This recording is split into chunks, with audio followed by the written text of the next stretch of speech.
10 में से पीछी पाकल बाटे लीची दुहिए गो रखल है पानी 10 में से पीछी पाकल बाटे लीची हो पाकल बाटे लीची रसया के राजा ये कर खींची पाकल बाटे लीची रसया के राजा हमर घीची पाकल बाटे लीची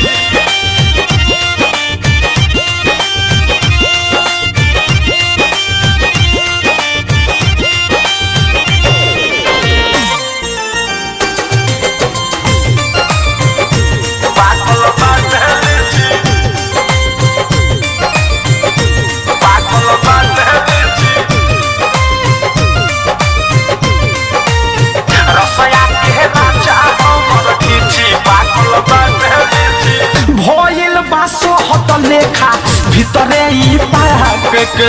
लाद छुआवे देवरा जंगला से झटरा के जंगला से झटरा ए राजा जंगला सुनी ना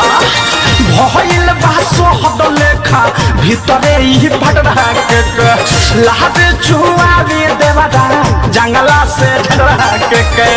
रखनी हम एतना दिनस रहुए लहसी छिपा कल हमर लीची हो पाकल हमर लीची रसया के राजा एकर खींची पाकल हमर लीची रसया के राजा तनिका खींची पाकल हमर लीची